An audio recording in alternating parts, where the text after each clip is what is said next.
ഭാദ്രപദ മാസത്തിലെ ശുക്ലപക്ഷ ഏകാദശിയാണ് പരിവർത്തന ഏകാദശി. വാമന ഏകാദശി, പത്മ ഏകാദശി, ജയന്തി ഏകാദശി എന്നും അറിയപ്പെടുന്ന ഈ ഏകാദശി ഇത്തവണ 2025 സെപ്റ്റംബർ 3 ബുധനാഴ്ചയാണ്. ചതുർമാസി വ്രതകാലത്ത് വലത് തിരിഞ്ഞ് ഉറക്കം തുടങ്ങിയ വിഷ്ണു ഭഗവാൻ ഇടതുവശം തിരിഞ്ഞു കിടക്കുന്ന പരിവർത്തന ദിനമായതിനാലാണ് ഇതിന് പരിവർത്തന ഏകാദശി എന്ന പേര് ലഭിച്ചത്.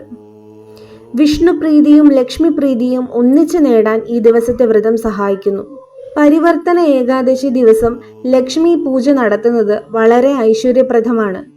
ഈ ഏകാദശി നോറ്റാൽ ദാമ്പത്യം സുദൃഢമാകും. ഐശ്വര്യം, സമ്പത്ത്, പാപമോചനം, കീർത്തി എന്നിവയെല്ലാം ലഭിക്കും. ഏറ്റവും കൂടുതൽ പ്രചാരമുള്ള വ്രതമാണ് ഏകാദശി. ഈ വ്രതം എടുക്കുന്നതിൻ്റെ പ്രാധാന്യം മനസ്സിലാക്കി ഭക്തിയോടെ ശ്രദ്ധയോടെ അനുഷ്ഠിച്ചാൽ അത്ഭുത ഗുണസിദ്ധിയും ഫലസിദ്ധിയും തീർച്ചയാണ്. ഏകാദശി മാസത്തിൽ 2 എണ്ണമുണ്ട്. ഒന്ന് കറുത്ത പക്ഷത്തിലെ ഏകാദശി, മറ്റേത് വെളുത്ത പക്ഷത്തിലേത്. 2 ഏകാദശികളും പ്രധാനപ്പെട്ടത് തന്നെ. എന്നാൽ വെളുത്ത പക്ഷത്തിലെ ഏകാദശിയാണ് മുഖ്യമായി കൊണ്ടാടുന്നത്. ഏകാദശി നാളിൽ വ്രതശുദ്ധിയോടെ ഉപവാസം അനുഷ്ഠിച്ച് മഹാവിഷ്ണുവിനെ ധ്യാനിച്ച് പൂജിക്കണം.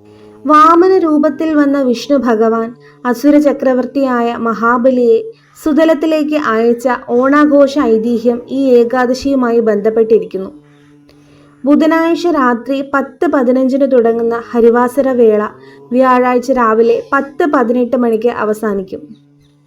ഏകാദശി വ്രതത്തിൻ്റെ സുപ്രധാന സമയമാണ് ഹരിവാസര വേള.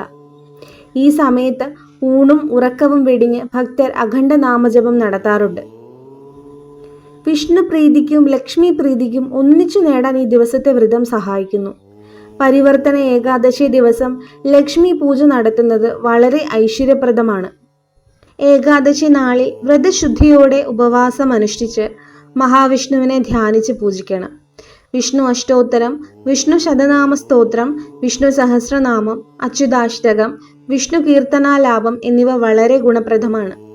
ദശമി ദിവസം മത്സ്യമാംസാദികൾ ത്യജിച്ച് ഒരു നേരം മാത്രം അരിഭക്ഷണം കഴിച്ച് ഏകാദശി നാൾ അതിരാവിലെ കുളിച്ച് വിഷ്ണു ക്ഷേത്ര ദർശനം നടത്തി ഭജിക്കണം.